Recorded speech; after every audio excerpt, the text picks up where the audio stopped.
the longer you have before aphids get active, the less yield impact there'll be on the crop. So the earlier crops are infected with BYDV, the more it matters for yield. So you're trying to get to growth stage 31 before the aphids are very active. Spring cereals planted about 10 days ago are emerging to the relief of all farmers. However, others in heavier land towards the northeast are still struggling to finish off cereal planting. All of these late planted crops are now facing many challenges in the coming months to achieve high yield. One of the first threats is a flying nature, with aphid populations expected to increase rapidly with the increasing temperatures. You are listening to the latest episode of the Tillage Edge with me, Michael Hennessy. We would really appreciate it if you could listen, follow and give us a review on Apple or Spotify or wherever you get your podcast from. I'm joined again by Dr. Louise McNamara, an entomologist in Teagasc and Carlow, to discuss the threat of aphids passing on BYDV to late planted crops. Louise, the weather is warming up quite significantly at the moment. How quickly will that affect the multiplication of aphids out there? Aphids will be more active and definitely multiply quicker as it gets milder and warmer. I suppose the rate and the optimum temperature really depends on the species. But a good kind of guide is the 170 degree day model, which kind of says that every 170 degree days aphids double in number, which basically is the average temperature -3. So say if you had 10, 20 degree days in a row, that's 170 degree days, so the aphids would double in number. And I suppose it's important to note when you think of the speed at which they're doubling and multiplying in the field, that every aphid is actually born with the next 2 generations alive inside of them. So kind of like a stacking doll. So you'd have the grandmother, the mother, and the offspring all at one time. So they have the ability to reproduce in the field really quickly. It hasn't warmed up that quickly, so they're only at the starting phase of that. But I suppose most of those aphids are probably coming from, are they all coming from cereals, or did they come from a bit further afield from grassland and hedgerows and bits and pieces like that? Yeah, so again, it depends on the species. So when you think of BYDV, which is obviously what we're most concerned about in cereals, there's around like 25 species of aphids that can spread BYDV. The 3 main ones we're interested in and most worried about is the grain aphid, the bird cherry oat aphid, and the rose grain aphid, and they would each have different main hosts. So they would alternate hosts depending on the weather. The grain aphids will probably have come from cereals or grasses. Other ones might come from woody hosts. So it depends on the species you're thinking of. Okay, and in terms of coming from existing winter cereal crops, are there many reports of BYDV out there in those winter cereal crops this year? So reports are starting to come in. There is some fields with a good bit of BYDV, but thankfully it's not widespread. It probably depends on when it was planted. Some people weren't able to get out and apply insecticide because the weather was very mixed over the winter. So yes, there is some cases of kind of good levels of BYDV, but thankfully it's not the majority of fields. Okay. Yeah. Jumping into the spring crops out there, they're probably split into about 3 different parts. There's some of the very early sown stuff, probably sown in February and maybe very early parts of March. There was a little bit, not a lot now in first, but a little bit sown in March. And then the majority was probably sown, I suppose, maybe a week ago. And some growers are probably under tractors at the moment, kind of shouting at the thing, kind of saying, I'm still sowing me barley, but there's all those kind of different ones. We might maybe take each of them in turn in terms of their risk for BYDV as regards how aphids can spread it in there. Yeah, so I suppose first to explain why different planting dates are at risk, first for it to make sense, is to do with temperature. So as we said, when it's milder, aphids are moving more, reproducing more and spreading virus more. So the idea is if you plant earlier in the spring, before the temperatures have warmed up, then the aphids won't be as active. And the longer you have before aphids get active, the less yield impact there'll be on the crop. So the earlier crops are infected with BYDV, the more it matters for yield. So you're trying to get to growth stage 31 before the aphids are very active. So when you're thinking of crops planted in February or early March, which some crops were, they would be considered lower risk because aphids won't have been as active then. And then when you think of the ones planted in late April or kind of start of May, which a lot have been this year because the weather's been very mixed, those would be considered, much higher risk because it's warmer and the aphids are active. So there's a higher chance aphids will get into the crop early and spread infection. Okay, so the late ones, the ones that are really at risk this year. Yes. Yeah. Okay. And in terms of the mitigating that risk, is it the ideal time to apply an aphicide? Is it the 2 to 3 leaf stage, 3 to 4 leaf stage, or is it when you get the early kind of tiller stage? What's the ideal? So Tom Kennedy did extensive work on spray timings and tested many timings based on growth stage and also multiple sprays, up to 4 or 5 sprays. And he found that what's most effective and gives the most control is a single spray at growth stage 14. And even when he did multiple sprays, he found that the majority of the control came from that spray at growth stage 14. Now, in a very mild spring, you're not going to be able to remove all aphids and BYDV because, your spray might only give control for maybe around 7 days. It depends on the UV light breaking down the chemistry. So you're not going to be able to have zero probably BYDV when there's high pressure. So you're trying to get the max amount covered, and that's shown to be around growth stage 14. Okay. And I suppose maybe it has been a long time, since growers have planted barley in May. And as you say that the risk is quite a bit higher there. Should those growers be considering more than one application of aphicide? The research has shown that one is most effective. Now, a lot of the research was done in March and April, not on May planted crops, because that wouldn't be the norm. But the worry about putting out multiple sprays of the same chemistry is that it drives resistance selection. So that's why we kind of want to stay away from that where we don't have to.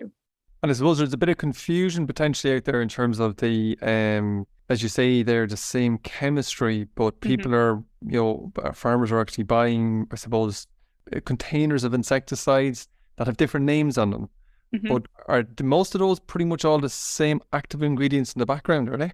Yeah, so there'll be different brand names, but there's really just pyrethroids, the most common being lambda-cylohydrin, but they're all, what's available now is pretty much all the same thing. So it's just different versions of pyrethroids. Okay. But it's the same chemistry, it's got the same mode of action. It's like Coke in a different bottle, but the same thing, really. Yeah, so regardless of what it says, the brand name or whatever, it's acting on the same part of the aphid. So if you keep putting out the same chemistry, you're putting pressure on resistance to develop there. Okay, and talking about that resistance, Louise, how has that developed over the past couple of years with the absence of some of the other chemistries that have been banned? So yeah, we have a PhD student, Max, who is surveying winter barley fields, so 50 fields a year across the major tillage growing areas, and he's looking at the percentage of grain aphids displaying resistance. This was done previously by Lael Walsh before neonicotinoids were banned, and now we're doing it post the ban of neonicotinoids. Now, the percentage of resistance is very variable depending on the year. In one year, it was 35%, and the next it was 2%. And we're doing a third year of it this year to try and draw more clear conclusions. So it's not straightforward. We can't say exactly yet how the loss of neonicotinoids has affected it.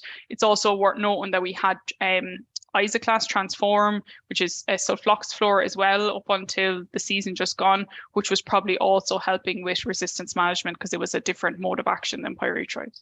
Is there, but the control level that we're getting from the pyrethroids are still regarded as relatively good? Could we say that?